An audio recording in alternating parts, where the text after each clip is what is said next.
Hello guys, hello guys, hello guys, and welcome to yet another one of my Soda Dungeon videos.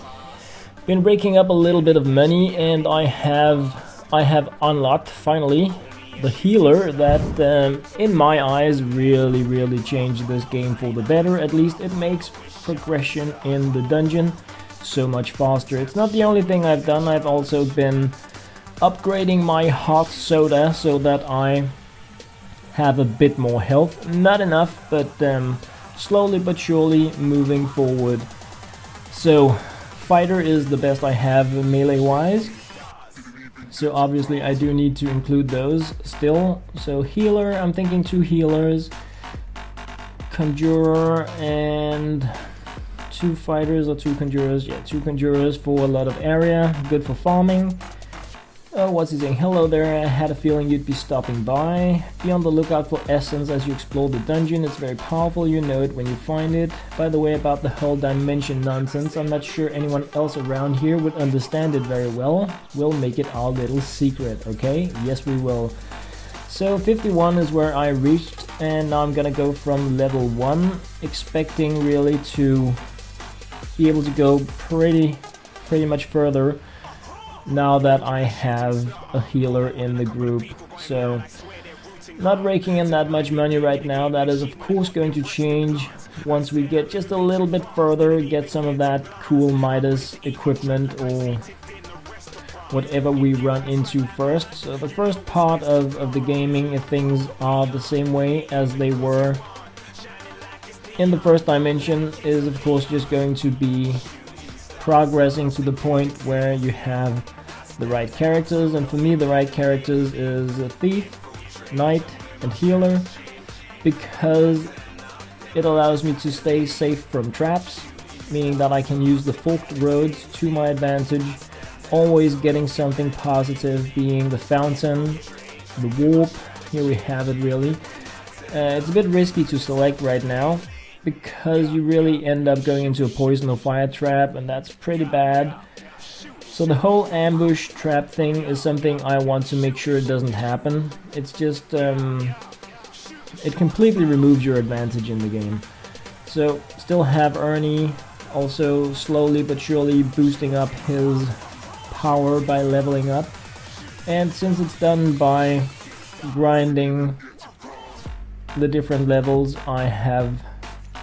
it's really one of the reasons why I'm restarting here from level 1. It's just getting those easy battles for Ernie. I'm not sure how deep that rabbit hole is. If there is a max cap at the level, I really hope there isn't, because it's probably my favorite thing in the game so far. It's the pet. So really being able to buff up like crazy passively with something that transcends the dimensions. I'm not sure yet if the relics and the relic upgrades, the essence you put into it, if that transcends the dimensions, but the pets, I know they transcend dimensions, making it a pretty cool thing. Oh yes, it does. So ambushed, that is exactly what I don't want to be in the future.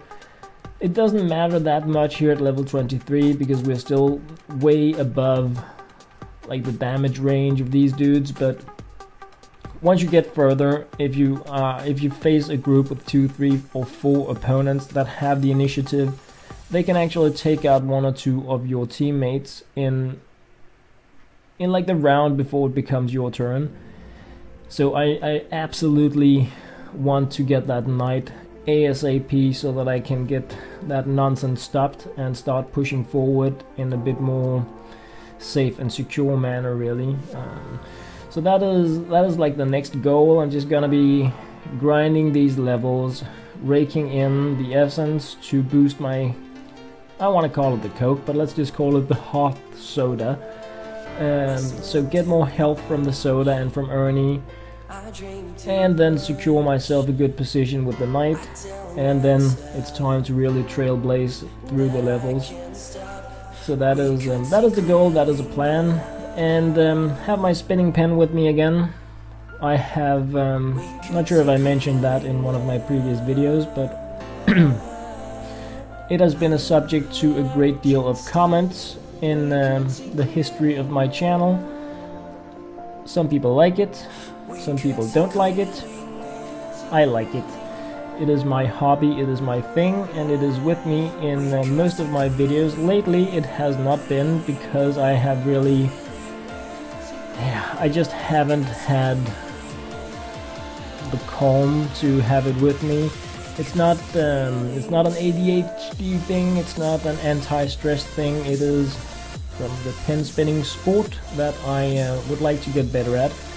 And I do like fiddling around with it while I am doing all sorts of other things, just to keep my muscle memory a bit sharp. But that is another thing entirely. The reason I just wanted to touch the subject was because I haven't been using it lately in my videos, and I don't want anyone to think that it is because of all of the negative comments about people hating it and telling me crazy bad things about it. I don't give a rat's beep about that. If you come to my channel and watch my movies, my videos, then yeah, you kind of get what you get, and this is part of it, at least for a great deal of the videos. So if you don't like it, I'm sorry, it is what it is. If you do like it, then yay, it's back. So level 40 boss here, pretty easy farm stuff. I was able to do that without the healer. I think I did level 58 actually before adding the healer into the group here. What I really hope is to crush it towards the level 100 boss now that I have the healer. I didn't really get a lot of good equipment upgrades between this dungeon raid and the last one. So the main difference is the healer, which of course is a pretty huge difference, especially if I were to play this manually. But I really like this game, just the autopilot stuff. When I try to crush the dungeons, like progress like crazy, I often play it manually because it allows me to include some of the things such as the mana bottles and refill my heroes' mana. I did notice that one of the pets actually has that option to give you mana every turn, so it may really mean that in terms of future dungeon crawls, I will be playing with something close to unlimited mana. I don't really know how things...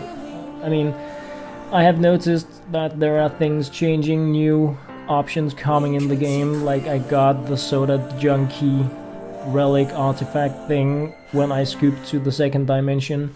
So perhaps when I explore the dimension jumping even more, I will get new options for the different classes that cost more mana. But right now the healer can go pretty crazy with a very cheap full heal. So if I get the 4 million pet that gives me 1 mana per turn, probably gonna scoop up to like 2 mana per turn when it upgrades. And I'm gonna be looking at close to infinite mana, meaning that the only real threat in the game will be ambushes that the knight will prevent me from getting, and of course ganking up from monsters that deal more than 50% of my character's total health. And the sleep is crazy annoying, and I do have items that I can use to prevent that from happening. I just feel they are a bit of a waste of an item position, but that's really because mentally I'm in like a money grind perspective. The essence can be bought from your gold, from your coins, from your money. 5,000 is 1 essence. And when I think about the amount of money I was raking in Dimension 1, we're talking millions per run at the end. If I can translate that into essence, and if the essence transcends the dimension jumping, if it follows me, or if the relic upgrades follow me, then I'm gonna be more in a money grind than anything else, because it will allow me to restart the game being much stronger instead of much weaker in the next dimension. Meaning that things are gonna get faster and faster and faster, and easier and easier and easier, instead of getting harder and harder and harder. So that is my focus point right now, trying to crush it as much as possible in Dimension 2, hoping that I can take that progress really and move it into Dimension 3. So hopefully over the course of today, perhaps tomorrow, that is going to happen. But we'll see. There's right now it's just really guesses and assumptions.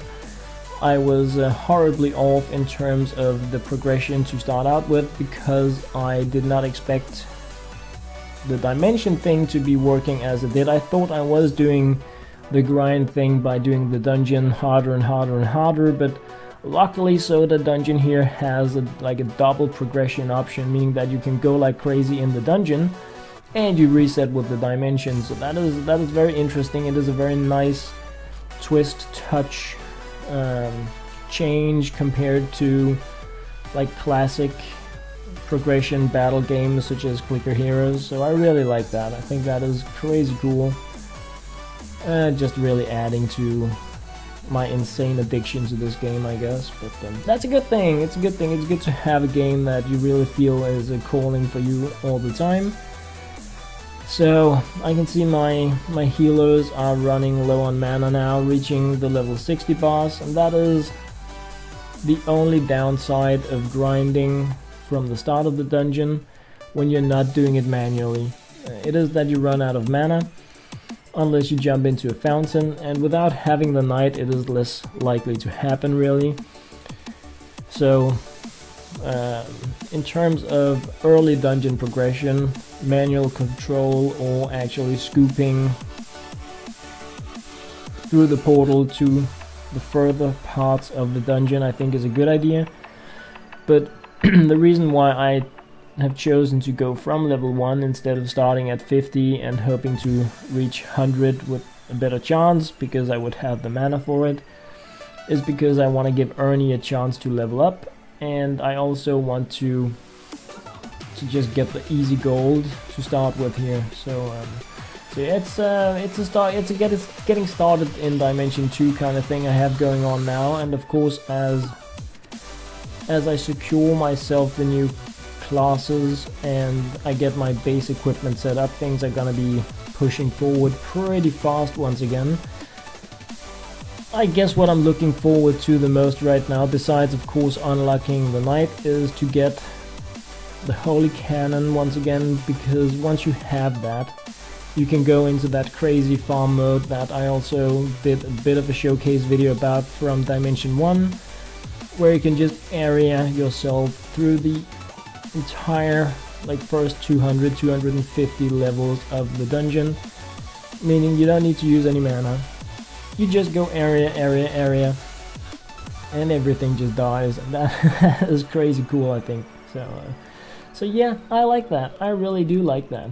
And right now I have the Conjurer doing some degree of area, but they are using their mana on it. Could also go with the Firestones. I do think I have a little bit of Firestone option, but not really enough for it to be truly interesting. Also, I'm moving towards the point of the dungeon where it's just dealing a tad too little damage. But it could be done. I mean, the Firestones and the Conjurers is like the first area thing you can have going on.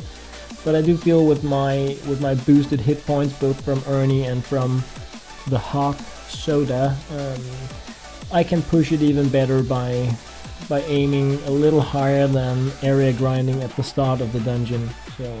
So that is also something worth noting.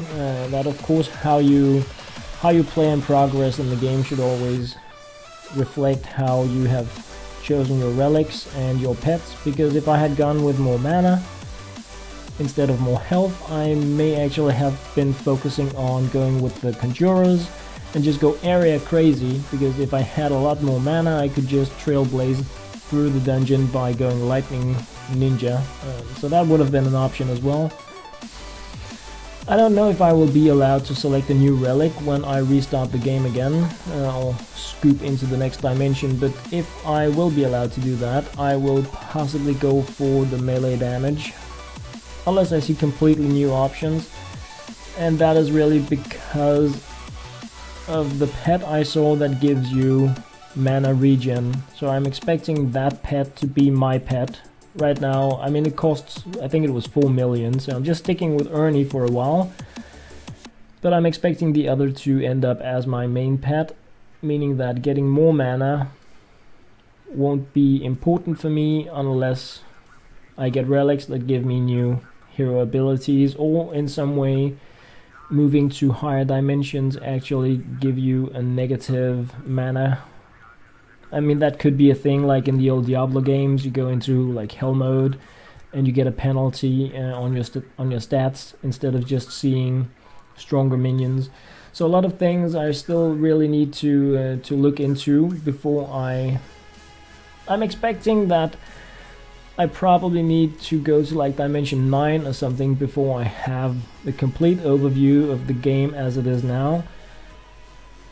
I'm really hoping that each reset is going to give me a character relic, like the one I got for the Soda Junkie, so that I will get for the Ruffian the next time, and then the Conscript, and you know, so on. And then at some point I will have gotten a relic for each that gives them some kind of power up.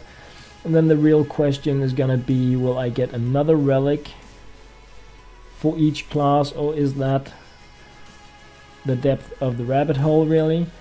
Meaning that you have all the upgrade options you can, and it's about boosting them as much as possible with your essence. So that is it's quite a bit of it's quite a bit into the future if that is the case, since I will then be needing to do a reset for each of the characters that I play. So it's gonna be, I think it's really exciting, and obviously this is a game still almost in its vanilla age.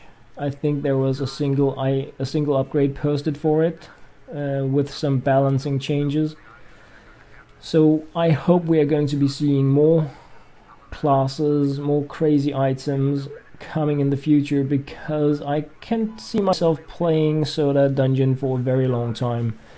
It's without a doubt the most interesting progression battle dungeon crawling game I have seen, and that's to me that says a lot about the time I'm going to be investing on it. So Icy Tomb is taking us out here, running out of mana, and 11.7k Golem Gear, Demon Shield and Ninja Suit. Those are all pretty cool starting stuff, especially I think the Demon Shield and the Ninja Suit.